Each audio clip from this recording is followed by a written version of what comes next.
Welcome back to another episode of the Moments of Joy podcast.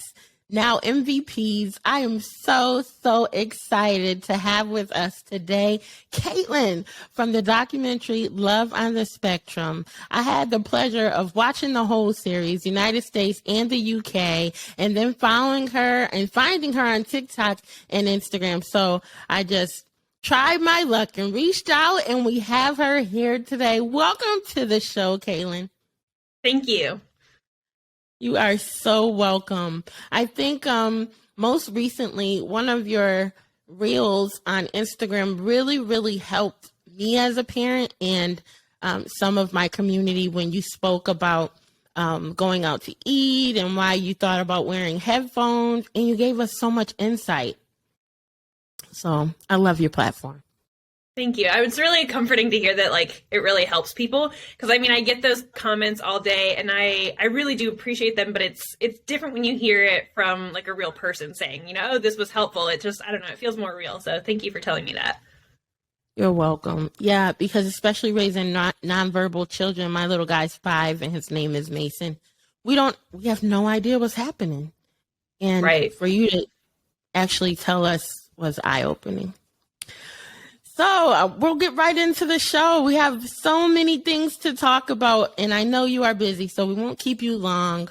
But can you start us off with a little bit about your childhood and how old were you when you received your first diagnosis and maybe your second and what that was? Yeah, I was born in Vermont.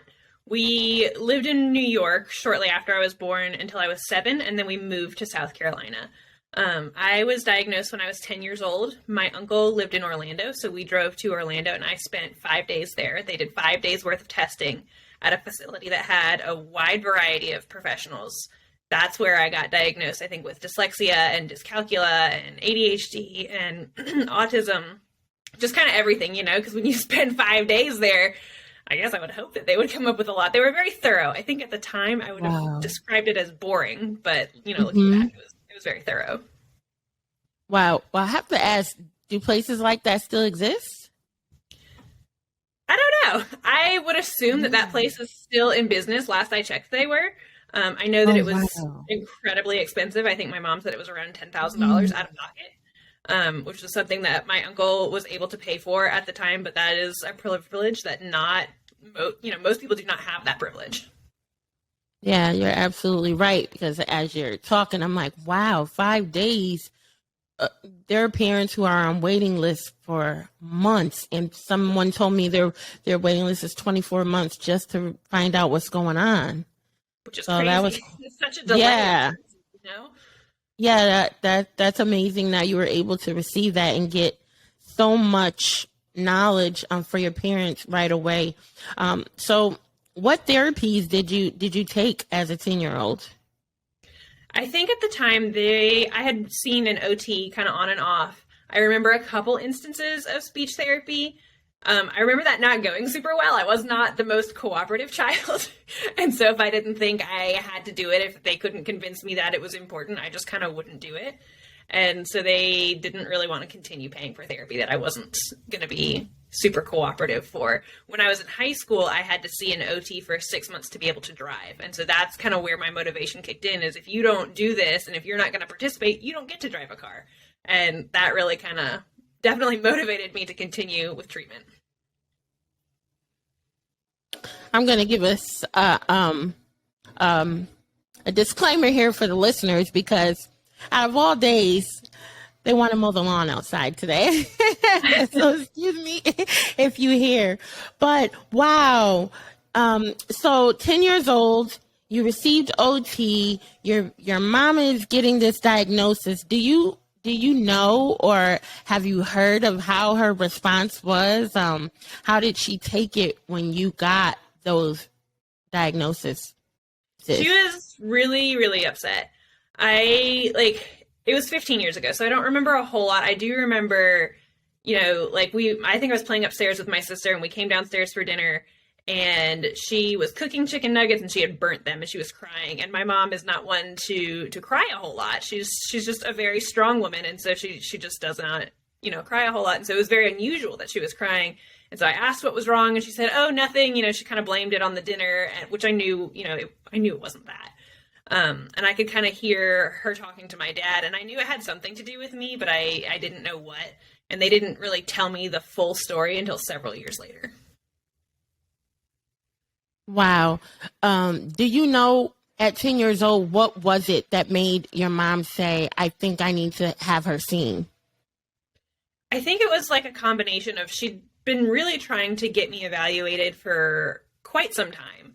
She had seen several doctors saying, Kaelyn is experiencing noise sensitivity, and there's, lots of insistence on sameness and routine, and the lining up of the toys, hand flapping. So a lot of the symptoms of autism she was actually able to recognize really early. It's just that medical providers weren't really interested in, giving her some sort of like evaluation or a referral for an evaluation. They would say, "Oh, she's a female and she's speaking. It can't possibly be autism." Wow. Because if you don't mind sharing, what year was that? Because, it's 2022 now. Doctors have heard this more often. So what year was that where doctors weren't really, that open to sending you? Early 2000s. Yeah. Wow. Well, I'm glad that we've evolved to a place where, at least some doctors are more open. I remember telling Mason's pediatrician that the daycare providers noticed a difference in him. And my pediatrician told me he was fine twice and don't worry about it. But, I'm glad I followed my gut, to help him. That's good. And so I heard you mention your sister. So you're not an only child. No, I have a younger sister and a younger brother. Wow, that's beautiful. Okay, so what are some of the things that are important to have in place for children going through school? As someone who's on the spectrum, what do you think is important for them? I think it's really unfortunate that most schools won't really advocate for children unless they have a really supportive, system at home, which, like I said, not everybody has. So schools are not quick to be like, "Oh, hey, this person, is having some challenges in this area, or we could better support them by doing this." I think there's a lot of schools out there that do that, but I would say the majority do not. So I think it's really important that kids have supportive family members or caretakers in their life to be able to advocate for them. Yes, I totally agree. And I think as parents, it is difficult. As you talked about your mom crying away from you guys and you seeing her, I could totally relate to shedding some of those tears. But as you spoke about the support, our children need our support. And so, you let go of whatever you had, whatever thought of perfection you had in your mind, and you begin to embrace your own child's perfection, because they're still perfect, right? They're still your precious, perfect little babies, but embrace and be of support. So I love that. And when we do that, it helps our family members and our friends. I didn't write this question down, but you also spoke about your uncle. So your mom had a support system. Your parents had a support system raising you. A little bit. I only saw my uncle a couple of times, and he passed away recently. We weren't very close, but he was able to kind of help them out, I think, financially with that evaluation. So it was really huge for me, I think. Yeah. Wow. That's beautiful. And thank you for that clarification. All right. So we'll get into the topic of love on the spectrum. I think we all enjoyed that show, and we all enjoyed your transparency. I know that had to be hard, to put yourself out there, and especially at the topic of love. So why was it important for you to be on the show? It was important for me to be able to tell my story, knowing that it looks a little bit different than the stories about autism that we see a lot, especially like in the media, and how it portrays them as, these super genius white men, really. And I definitely differ from that stereotype, especially having learning disabilities. And so I think it was just really important for me to be able to tell my story. And if I got a boyfriend out of it, I was definitely willing to participate. Yes. We all, something about watching TV and especially a series when there's more than one episode, we all, pick our favorites and we want to fast forward and we want to rewind and, and, you were definitely a favorite in the show. I wonder, there was a part of the show where you said sometimes when guys find out that you have autism, they don't call you back. And so I remember you going on that speed dating adventure, and the guy seemed to be into you. We all felt like he was, and he wanted to go on the second date, and he never called you back. And what a loss for him. He was really bad at communication, ironically, because he was neurotypical. So his conversations via text were just very simplistic, and I really couldn't get him past small talk. And then we did actually set up a time to meet a couple times, and he canceled on me for I think he was drunk. I think he was hungover is what it was. Oh, wow. Game. And he was like, oh yeah, I can't make it, but he's the one who made the plan. So I kind of fell through. Wow. And so what encouragement do you have for other young autistic adults, or maybe, teenagers who might experience that, where maybe on the outside, a person may not know that you have autism, but then, they're discouraged from continuing on after? That's a hard one, because for me, my response to that when it was something that I was going through was not to tell people until we got kind of closer. So if, we would hung out a couple of times and we've been texting for a while, I might share it then, but I wasn't super upfront with it. Now I don't really have that much of an option. It's kind of out there. All you got to do is Google my name and you can kind of see it. And so I have some different feelings about it now, but I think for people who are, not to that point and it's not out there, you can't Google their name and find it out. I think it's an individual thing. I think in some cases it can be good to, lead with that and just be upfront with it. But in other times, sometimes it's private and sometimes they don't want to share unless they're close with that person. Yeah, I love that. You don't have to have it out in the open. You absolutely can have it private. I have a lot of parents sometimes tell me, no one knows that my child has autism, and that's perfectly okay. Versus my side, I tell the whole world. Right. But I did so because I needed community. We had moved from Connecticut to Texas, and I had no more family or friends. We moved here for work. My husband's, an entrepreneur, and we moved here without a sister or without a mom or a brother. And so I took to online and found community. And so, yeah, that was great for me. So we hear a lot that, and I'm sure you get this, you don't look autistic. So can you speak to that for us, that term, that phrase? Absolutely. I think a lot of times that comes from what we see in the media. When the media presents, this is autism and it looks this way, or they've got, option B and this is autism and it looks this way, but you're over here at option C and they've never seen you before. I think the confusion makes sense. It's not my favorite thing to have to deal with, but I understand why people might be confused at that if that's been their experience. Yes. And before you were on the show, were you open with telling maybe a friend that you met or work that you had autism? No, not at all. I would tell people that I was very close with, or if I had a really good reason that I should tell them. But most of the time I would not share it unless I had to.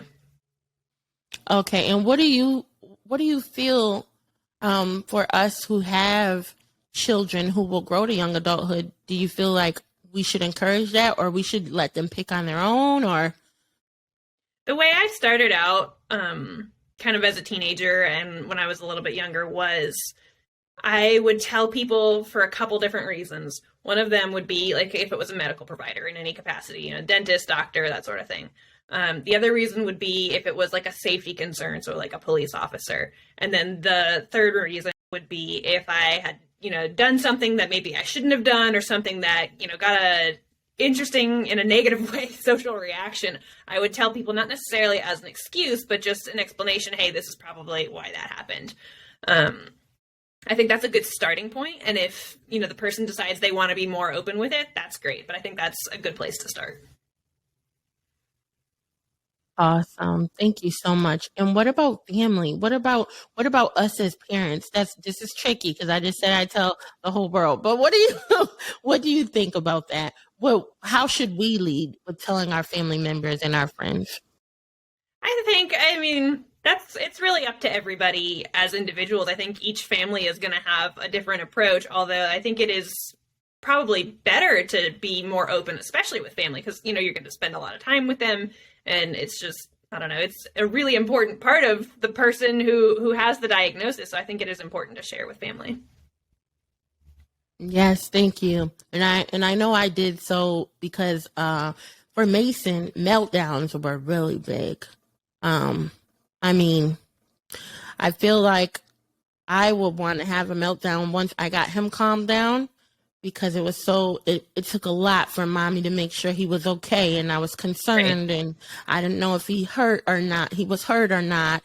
And so I had to make sure that my mom, my dad, or anyone who would really watch him, what this is. He's not having a tantrum. He's having a meltdown. Right. Do you have meltdowns or did you?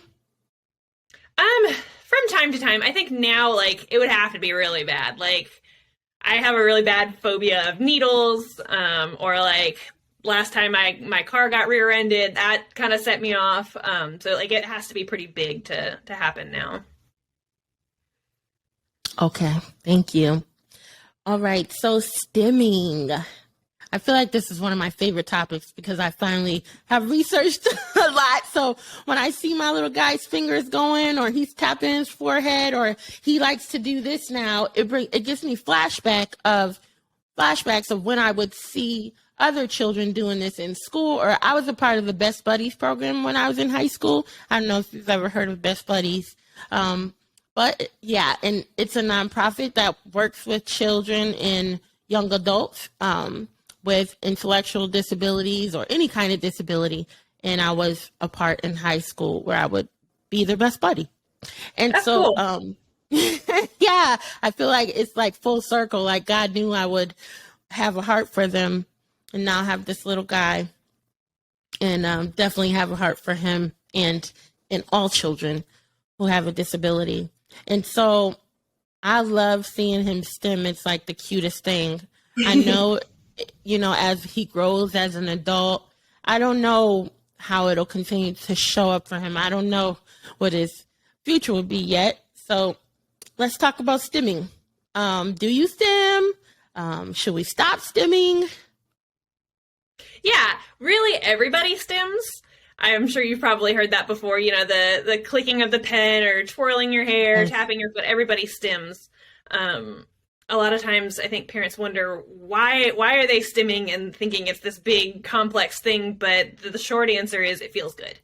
And people on the autism spectrum just tend to do it more and do it a little bit more intensely. And we can often use it as a coping mechanism to kind of keep ourselves regulated or try and regulate when we are dysregulated.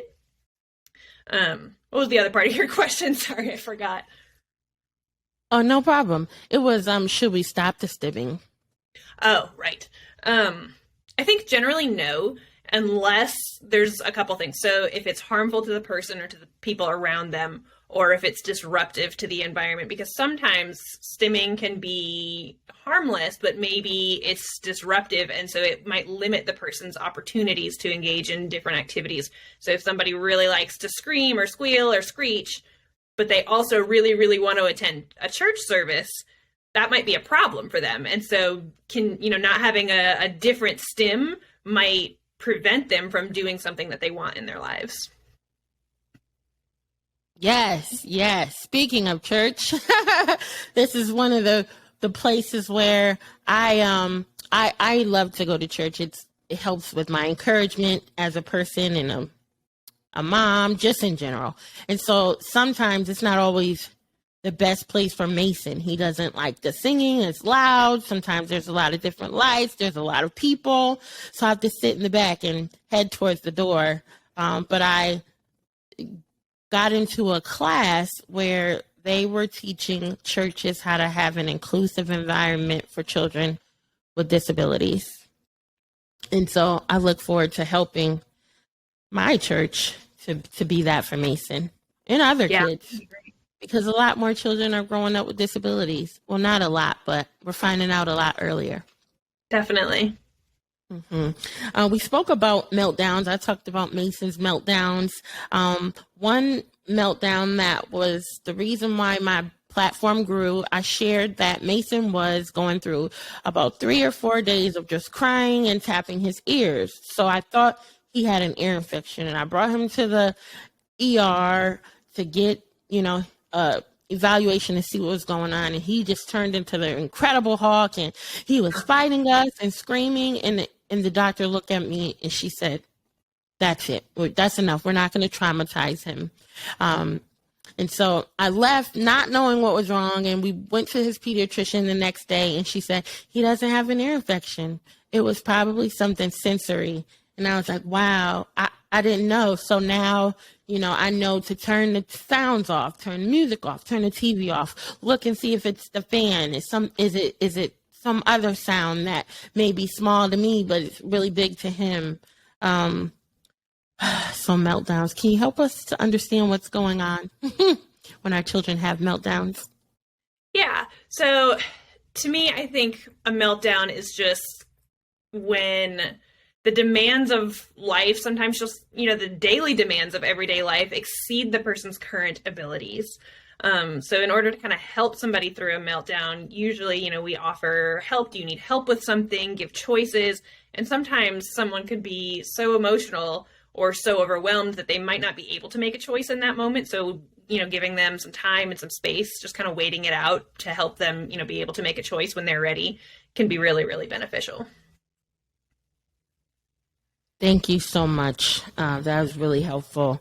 For Mason, I found out what he likes by going down a list of things, because I didn't have anyone to really ask. So the weighted blanket, the weighted vest, I even went to YouTube and found autism calming music that helped him.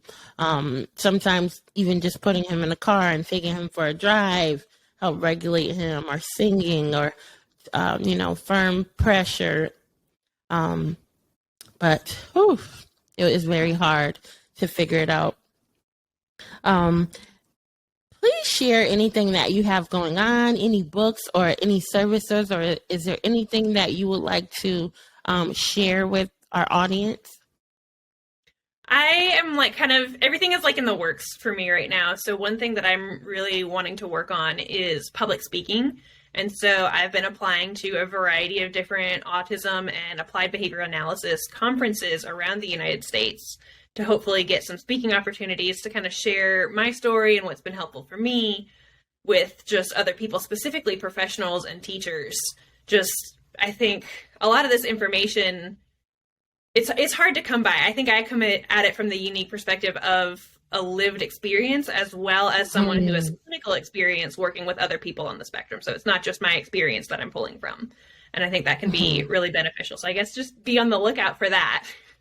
Yes. And follow her on social media and email her if you have an organization or you'd like her to take part in your TED Talks and TEDx, and we want to see you go far.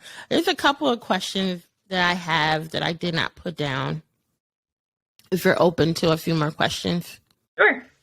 Yeah, I feel like sometimes in showing up on social media for me, there's like a huge gap between the autistic adult and the parent. And so we want to be allies to the community and not ableists. I hear that word a lot. And so I'm like, I didn't really know, okay, let me see how me in this place, in this position, how I'm being an ableist. And so how can we unite with the community of autistic individuals as parents? It's so many things that are changing today, like the puzzle piece we no longer use. We're using the infinity symbol and, different things. I know that it's important to stay educated, but what do you think is some other things? That's a tough one. Yeah. I generally don't really like extremist opinions on either argument, on either side of any argument. I don't think anything has Yeah. ever been accomplished, at least not that had positive effects, with any kind of extremist views. Being moderate and being reasonable is the best way to navigate it. And also, I mean, I hate to say it, but part of autism is having a hard time understanding the perspective of others. And so when we get a bunch of us in a room together, it can be really hard to understand each other's perspectives because it's not something we're inherently very good at. Wow, that helps a lot. That helps a lot, especially with just listening and understanding, because maybe the individual is having a hard time seeing your point of view. Right. Yeah, that's really good. I don't think I asked you in the beginning, what is autism? It depends. I guess it does. A lot of people have a lot of different ways of thinking of it. By definition, it is a neurodevelopmental disability. I think some people take issue with the word disability, but I really don't believe that they should, because most of the people taking issue with the word disability are not people who have disabilities themselves. And it's not necessarily a good or bad thing. I think we can see it as a neutral thing. It's just, there are some things that some people can't do, And that's just the way that it is.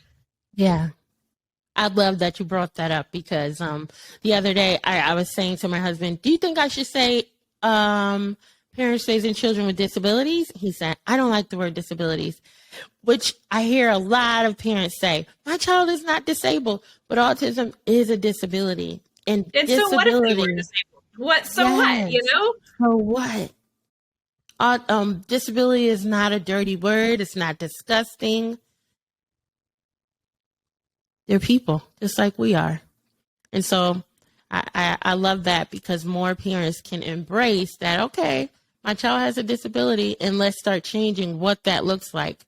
Because the reality is, for many of us, we weren't taught. No one taught us how to receive, how to be a friend, how to, accept anyone with a disability. We just maybe saw them in school not being treated the best, or in public, and that's the view we have. Right. Mm-hmm. Yeah, but it's up to us. And so, Kaelyn, I don't have any other questions, but I want you to please share your social media with everyone. I'm going to put it in the comments, in the links on YouTube, and down in the iTunes, in the Apple Podcasts, and Spotify, and Google, and everywhere it's at. It'll be in the description of the show. Perfect. Thank you. Yeah. You're welcome. Well, thank you so much for being a guest on the podcast. We wish you well in all your endeavors. And is there any last bit of advice or encouragement that you have for parents raising children with disabilities? Seeking out acceptance and community will, I think, well, it's kind of a tangent, so I'll try not to be too long. But I saw a video recently talking about how, like, the worst disability you could have is loneliness. And loneliness is something that really plagues the disabled community, especially when it comes to autism or intellectual disability. So finding community and acceptance can really, really make the difference sometimes. And that's great. And we'll leave it right there. Thank you so much for being a guest on the show. We wish you the best. And we look forward to commenting and seeing your content online and watching you soar in your career. Absolutely. Bye-bye. Bye.